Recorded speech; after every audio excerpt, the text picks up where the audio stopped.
நீங்கள் ஒன்று கவனிச்சிங்களா? ஒட்டு மொத்தமாக எல்லாருமா சேர்ந்து ஒருத்தனை எதிர்க்கிறாங்க. அதுக்கு என்ன காரணம்? ஏன் அப்படி எதிர்க்கணும்? இப்போ அவங்கவுங்க ஒரு தனித்தனி கூட்டணியில் இருந்தாங்கன்னா அவங்களுக்கு ஆப்போசிட்டில் இருக்கிறவங்கள எதிர்ப்பாங்க. ஆனால் ஒட்டு மொத்தமாக எல்லாருமா சேர்ந்து ஒருத்தனை எதிர்க்கிறாங்க. அதுக்கு என்ன காரணம்? ஒட்டு மொத்தமாக எல்லாருமா சேர்ந்து ஒரே கூட்டணியில் இருக்கிறாங்க. என்ன தப்பு பண்ணிட்டான் இந்த விஜய்? மக்களுக்காக அரசியலுக்கு వந்தது ஒரு తప్పా? నల్లాచి విజయ్కి సాగిస్తున్న తమిళనాట రాజకీయాలు బద్ద శత్రువులుగా ఉన్నటువంటి వాళ్ళు ఈ రోజు మిత్రులు కాబోతున్నారా? తమిళ రాజకీయ లెక్కలు అక్కడ ప్రజలకే కాదు, రాజకీయ చాణక్యుడిగా పిలువబడిన ప్రశాంత్ కిషోర్ కి సైతం అర్థం కావడం లేదా? అసలు ఏం జరుగుతుంది? తమిళనాడు రాజకీయాల్లో గత 2-3 గంటలుగా మారుతున్న సమీకరణలు చాలా వేగవంతంగా మారుతున్నాయి.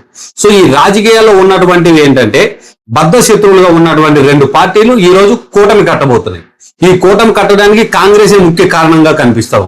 డిఎంకే పార్టీతో పొత్తులో ఉన్నటువంటి కాంగ్రెస్ తన పొత్తు ధర్మాన్ని వీడి 5 ఎమ్మెల్యేలతో టీవీకే పార్టీకి మద్దతు ఇస్తామని చెప్పి ప్రకటించడం జరిగింది. ఇక తమిళనాడు రాజకీయాలు చూసుకున్నట్టయితే ఇప్పటి వరకు గత 60 ఏళ్ళుగా బద్ద శత్రువులుగా ఉన్నటువంటి 2 పార్టీలు ఈ రోజు ఏకం కాబోతున్నాయి. మరి 3వ వ్యక్తిని రానివద్దనే అంశంతో ఏకమవుతున్నాయా అనే ఆలోచనలు కూడా వినిపిస్తా ఉన్నాయి. ఈ సమీకరణాలు ఇప్పుడు జరుగుతున్నటువంటి సమీకరణాలు ఏవైతే ఉన్నాయో అవి అక్కడ ప్రజలతో పాటు రాజకీయ నాయకులకి ఇటు విశ్లేషకులకు కూడా అంతుపట్టనట్టుగా మారుతున్నాయి. సో నేషనల్ మీడియాలో లేటెస్ట్ గా వస్తున్నటువంటి వార్త ఏంటంటే, DMK party Anna DMK party పొత్తుతో గవర్నమెంట్ ఫామ్ చేయబోతున్నాయి. డిఎంకే పార్టీకి 59 సీట్లు ఉన్నాయి, అన్నా డిఎంకే పార్టీకి 47 సీట్లు ఉన్నాయి. వీటితో పొత్తులో ఉన్నటువంటి లెఫ్ట్ పార్టీలు కానీ, పిఎంకే గాని, బీసీకే గాని, ఈ పార్టీలు కూడా చెరో 2 సీట్లు 4 సీట్లు ఉన్న పరిస్థితి చూస్తున్నాం. ఇవన్నీ కలుపుకొని విజయ్కి ఆపోజిట్ గా, విజయ్కి వ్యతిరేకంగా ఇవి గవర్నమెంట్ ఫామ్ చేయబోతున్నాయి అనే వార్తా కథనాలు అయితే చక్కర్లు కొడతా ఉంది. ప్రస్తుత పరిస్థితులు చూసుకుంటే కూడా అలానే ఉంది. గవర్నర్ దగ్గరికి కలవడానికి వెళ్ళినటువంటి విజయ్ 112 సీట్లతో వెళ్ళారు. సో వీటిని యాక్సెప్ట్ చేయలేదు గవర్నర్. మెజారిటీ సీట్లు ఏవైతే 118 సీట్లు కావాలో ఆ సీట్లు లేకపోవడం ఒక కారణం అయితే, రేపు విజయ్ ప్రమాణ స్వీకారానికి పెట్టుకున్నటువంటి సభ కూడా రద్దు చేయడం జరిగింది. ఇప్పుడు గత 2-3 గంటలుగా మారుతున్న సమీకరణలు చూసుకున్నట్టయితే ఖచ్చితంగా DMK party Anna DMK party కలిసి ముందుకు వెళ్ళబోతున్నట్టుగా తెలుస్తా ఉంది. మరి దీనికి గల కారణాలు అక్కడ లోకల్లో ఉన్నటువంటి ప్రజలు ఏం భావిస్తున్నారు, లేదా టోటల్ దేశంలో ఉన్నటువంటి రాజకీయాల్లో ఇది ఒక కొత్త సంచలనమైన వార్త. ఎందుకు అని అంటే, గత 60 సంవత్సరాలుగా ఒకరంటే ఒకరికి పడనట్టుగా బద్ద శత్రువులుగా కళానిధి మారన్ కానీ, ఇటు జయలలిత కానీ, వీళ్ళు బద్ద శత్రువులుగా గత 60 సంవత్సరాలుగా ఉన్నారు. అలాంటి 2 పార్టీలు ఈ రోజు ఏకమవబోతున్నాయని అంటే, రాజకీయ చాణక్యుడిగా పేరు పొందినటువంటి ప్రశాంత్ కిషోర్ కి సైతం అంతుపట్టని రహస్యంగా మారింది. సో ఆయన కూడా ఇప్పటి వరకు నాకు తెలిసి విజయ్ సంబంధించి ప్రమోషనల్ భాగంగా వాళ్ళిద్దరు ఎప్పుడు కలవరు అనే అంశం మీదే ఫైట్ చేసి ఉండొచ్చు. సో 107 సీట్లు వచ్చినప్పుడు కూడా తను అదే ధీమాని వ్యక్తం చేసి ఉండదు. కానీ ఇప్పుడు పరిస్థితులు అలా లేవు. శత్రువులు కూడా మిత్రులు అవుతున్నారు. కేవలం విజయ్ని పక్కన పెట్టడం కోసమైనా, లేదా ఇంకే ఇతర కారణాలు ఉన్నాయని అంటే, డిఎంకే పార్టీ చెప్తున్న కారణం ఏంటి అని అంటే, పొత్తు ధర్మాన్ని మీడినటువంటి కాంగ్రెస్ పార్టీ. సో కాంగ్రెస్ పార్టీకి రానున్న రోజుల్లో ఖచ్చితంగా చాలా గట్టిగా సమాధానం చెప్తామని చెప్తా ఉంది. సో ఇక్కడ అన్నా డిఎంకే పార్టీ కానీ, డిఎంకే పార్టీ కానీ ఇద్దరు మాట్లాడుతున్న అంశం ఏంటి అంటే, ద్రవిడ సంస్కృతిని మనం బయటికి పోనివ్వద్దు, మనమే ఉండాలి అనే ఒక సిద్ధాంతాన్ని ముందుకు తీసుకెళ్ళినట్టుగా కనిపిస్తుంది.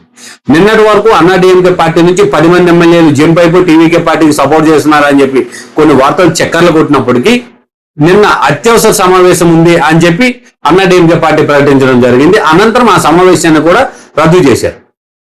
లెఫ్ట్ పార్టీలుగా ఉన్నటువంటి పార్టీలు కూడా ఏవైతే సిపిఐ సిపిఎం ఉన్నాయో ఇవి కూడా మేము విజయ్కి మద్దతు ఇస్తామని చెప్పి చెప్పడం జరిగింది. కానీ ఈ రోజు అవన్నీ కూడా మౌనం పాటిస్తా ఉన్నాయి. ఒక లెఫ్ట్ పార్టీలే కాదు, బీసీకే పార్టీ, పిఎంకే పార్టీకి 4 సీట్లు వచ్చాయి. ఆ పార్టీ కూడా సేమ్ పద్ధతి ప్రకటిస్తూ ఉంది, సేమ్ పద్ధతిలోనే ఉంది. ఐయుఎంఎల్ కూడా సేమ్ పరిస్థితిలో ఉంది. ఎందుకంటే ఐయుఎంఎల్లోకి వెళ్ళి ఒక వ్యక్తి ముందుగానే టీవీకే పార్టీ ఆఫీస్కి వచ్చి మేము ఖచ్చితంగా విజయ్కి మద్దతు ఇస్తాం, విజయ్తో గవర్నమెంట్ ఫామ్ చేయడానికి మేము సహకరిస్తామని చెప్పిన వ్యక్తి ఇప్పుడు ఆయన కూడా సైలెంట్, ఆ పార్టీ కూడా సైలెంట్. వీటిలన్నిటికీ కారణాలు ఏంది? వెనక నుండి బీజేపీ నడిపిస్తుందా అని అంటే, ద్రవిడ సంస్కృతిలో ద్రవిడకి సంబంధించినటువంటి లేదా ఏదైతే తమిళనాడు రాజకీయాలు ఉన్నాయో ఈ తమిళకి సంబంధించినటువంటి రాజకీయాలు నేషనల్ లో ఉన్నటువంటి లీడర్లకి అప్పచెప్పి మనం వాళ్ళ దగ్గరికి వెళ్ళి భిక్షాందేహి అని అడగొద్దు అన్నటువంటి సందర్భంలో ఇప్పుడు కేవలం బీజేపీ వెనక నుండి నడిపిస్తుందా అనడానికి కూడా కొన్ని కారణాలు కనిపిస్తా ఉన్నాయి. బీజేపీ గెలుచుకుని 1 సీట్ అయినప్పటికీ దక్షిణ భారతదేశంలో కాంగ్రెస్ కి రోజు రోజుకి బలం పెరుగుతా ఉంది. ఇప్పుడు టీవీకే పార్టీ అధినేత అయినటువంటి విజయ్ రేపు ప్రమాణ స్వీకారం చేస్తే సో తమిళనాడు కూడా కాంగ్రెస్ కోటాలోకి వెళ్ళబోతుంది. సో అలాంటి పరిస్థితుల్లో ఎందుకు అనంటే రానున్న రోజుల్లో జరిగినటువంటి ఎంపీ ఎలక్షన్ లో ఖచ్చితంగా టీవీకే గెలిచినటువంటి అన్ని పార్లమెంట్ నియోజకవర్గాల్లో ఉన్నటువంటి పార్లమెంట్ వ్యక్తులు కూడా అక్కడ రేపున్న రోజు కాంగ్రెస్ పార్టీకి సపోర్ట్ చేస్తారు. ఇలాంటి కారణాల వల్ల కూడా వెనక నుండి బీజేపీ ఆడిస్తున్న ఒక గేమ్ గా కూడా చాలా మంది విశ్లేషకులు మాట్లాడుతూ ఉన్నారు. కానీ ఏదైతే నేషనల్ మీడియాలో వస్తున్నటువంటి వార్తలు ఉన్నాయో ఈ వార్తలు మనం క్షుణ్ణంగా పరిశీలించినట్టయితే మూడో వ్యక్తి రావద్దు అనే ఒక సిద్ధాంతం అనే ఒక మోటోతో మాత్రమే ఇది జరుగుతుంది అన్నట్టుగా వాళ్ళు ప్రచురిస్తూ ఉన్నారు.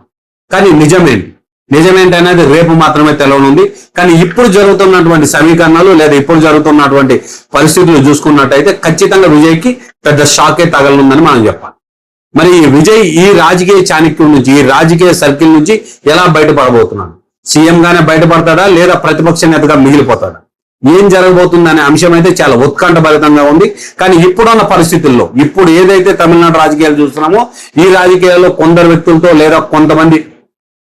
వ్యక్తులతో మాట్లాడే ప్రయత్నం చేస్తున్నప్పుడు వాళ్ళు చెప్తున్న సమీకరణాలు ఏంటంటే 60 ఏళ్లుగా ఈ రెండు పార్టీలు కొట్టుకుంటున్నాయి. ఒకరు అధికారంలో ఉంటే మరొకరు జైల్లో ఉంటారు.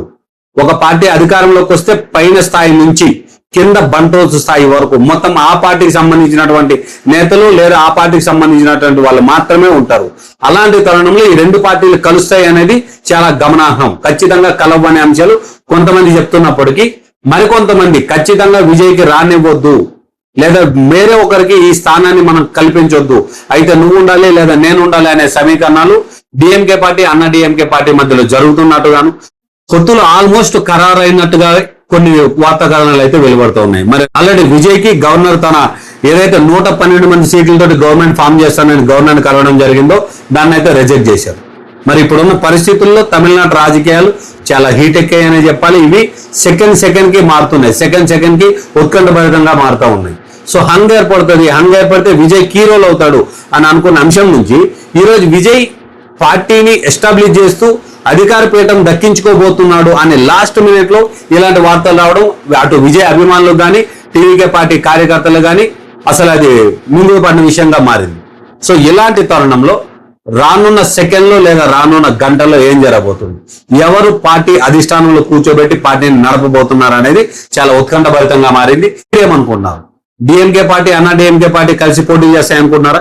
మీరేం భావిస్తున్నారో కామెంట్ రూపంలో తెలిపండి. நீங்க ஒன்று கவனிச்சிங்களா? ஒட்டு மொத்தமா எல்லாருமா சேர்ந்து ஒருத்தனை எதிர்க்கிறாங்க. அதுக்கு என்ன காரணம்? ஏன் அப்படி எதிர்க்கணும்? இப்போ அவங்கவுங்க ஒரு தனித்தனி கூட்டணியில் இருந்தாங்கன்னா அவங்களுக்கு ஆப்போசிட்ல இருக்கிறவங்கள எதிர்ப்பாங்க. ஆனால் ஒட்டு மொத்தமாக எல்லாருமா சேர்ந்து ஒருத்தனை எதிர்க்கிறாங்க. அதுக்கு என்ன காரணம்? ஒட்டு மொத்தமாக எல்லாருமா சேர்ந்து ஒரே கூட்டணியில் இருக்கிறாங்க. என்ன தப்பு பண்ணிட்டான் இந்த விஜய்? மக்களுக்காக அரசியலுக்கு வந்தது ஒரு தப்பா? நல்லாட்சி విజయ్కి సాగిస్తున్న